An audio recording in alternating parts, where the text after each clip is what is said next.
Hi, my name is Joe, and I'm one of the pastors at Redeemer Lincoln Square.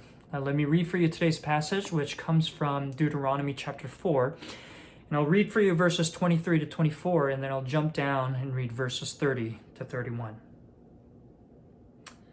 Be careful not to forget the covenant of the Lord your God that he made with you. Do not make for yourselves an idol in the form of anything the Lord your God has forbidden. For the Lord your God is a consuming fire, a jealous God. And let me jump down to verses 30 to 31. When you are in distress, and all these things have happened to you, then in later days you will return to the Lord your God and obey him. For the Lord your God is a merciful God. He will not abandon or destroy you or forget the covenant with your ancestors, which he confirmed to them by oath. Amen. Now, Deuteronomy chapter 4 actually serves as an introduction to the laws that Moses is about to give to God's people. But in the middle of all of that, he actually gives a sermon on the second commandment, which we find in verse 23, which says, "Do not make for yourselves a carved image of this God in order to worship him." And so what's the reason that we get for not making an image of this God? Well, we find out in verse 24, where it says, "For the Lord your God is a consuming fire, a jealous God." Now, I want to focus on the imagery of this fire. Now, what do you think of when you think of this image of fire? Well, I think of a fireplace or a fire pit. I think of a smell of barbecue. I think of the fire's warmth and radiance and beauty. Now, that's not quite the picture that Moses has in mind when he thinks of God as his fire, because there's an adjective that is onto fire, isn't there? He refers to God as a consuming fire. And so while it may be true that fire, when contained, can be enjoyed in all of its kind of warmth and radiance and beauty, we find that a consuming fire is a fire that cannot be contained. A forest fire, a wildfire. And so we may think of this fire as one that is beautiful, yes, but dangerously so. This is a kind of fire that can burn us up with all of its beautiful traits if we approach it too close. And so what does this have to do with the second commandment? Here's what Moses is saying. In any attempts to make an image of this God, to get a handle on what this God may look like, what Moses is saying is you're trying to domesticate this God, to make this inaccessible God accessible, and trying to make this God that is inapproachable approachable on our terms. What we're doing, in a sense, is we have negated everything about God that makes him who he is.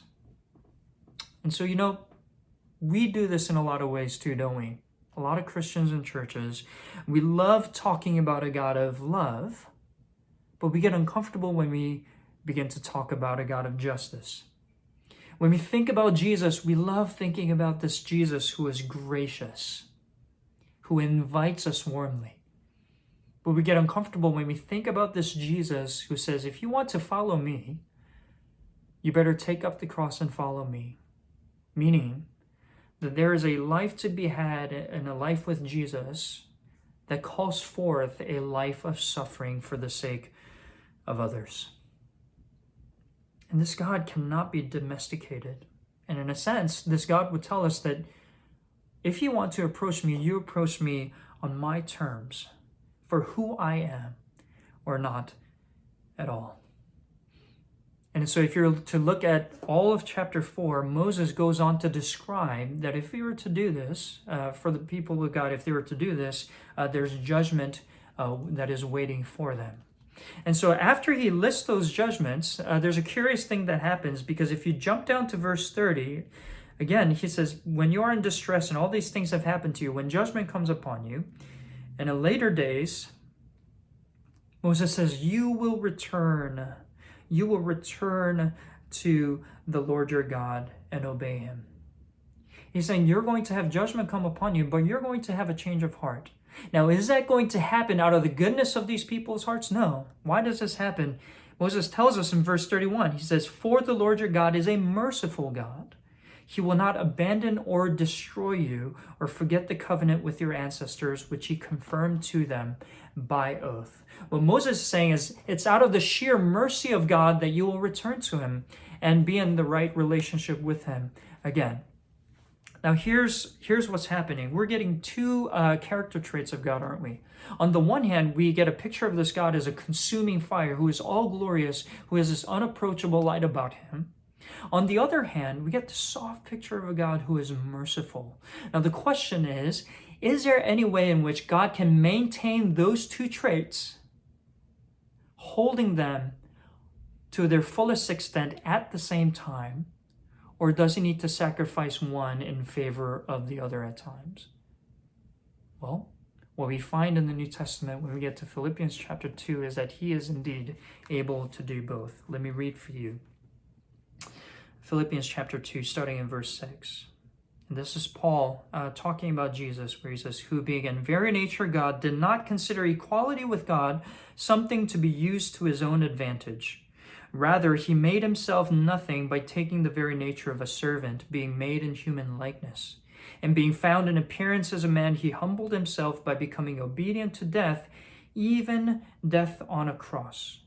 Therefore God exalted him to the highest place and gave him the name that is above every name, that at the name of Jesus every knee should bow, in heaven and on earth and under the earth, and every tongue acknowledge that Jesus Christ is Lord, to the glory of God the Father. In Jesus, we get a picture of a God who is both absolutely unapproachable in his glory and his righteousness and his goodness and his justice, and who is absolutely merciful. How? Well, we get it in two ways right here in Philippians 2, because on the one hand, we see that in Jesus, we see God who made himself approachable, being made in human likeness. A God who spoke words, a God who ate fish, a God who walked around, who performed miracles, a God who was made to be just like us, making jokes, getting angry. In that sense, we have a God that we can approach. But not only that, he goes one step further, because in Jesus we find a God who is not just approachable, but killable. Because we find here that Jesus was obedient even to the point of suffering and death on a cross. And friends, it was on the cross we find the glory and the justice of God and the mercy of God coming together, because the fire of God's wrath came down upon Jesus for all the ways in which we tried to domesticate him, in ways we tried to come to him in our own terms and try to control him. But we also find that it was because Jesus was consumed by that fire, now he can extend that mercy towards us in its fullest extent. Let me close by reading for you a quote from the Chronicles of Narnia, from The Lion, the Witch, and the Wardrobe. And in recent months, I've been reading through Narnia with my son, and every time I come to this passage, it just moves me. And it's a passage where Mr. Beaver tells Susan, one of the children, that Aslan, who is a ruler of Narnia, is a great lion. And upon hearing this, Susan is surprised because he expected Aslan to be a man and is concerned that Aslan is this lion. And so she tells Mr. Beaver, I shall feel rather nervous about meeting a lion. And then she goes on to ask Mr. Beaver if Aslan is safe, to which Mr. Beaver replies by saying, safe? Who said anything about safe? Of course he isn't safe, but he's good. He's the king. Friends, in Jesus Christ, we see a God who is absolutely glorious, unapproachably so at times, but one who is good. And friends, when you follow this God and give your life to him, you'll find that your life is not safe, but we can trust that he is good. And so let me encourage all of us as we are living through this season that is filled with uncertainty and danger. Let us go to a God who doesn't promise us a safe life, but one in which we will always experience his goodness. And so let us put our trust in this God together. Amen.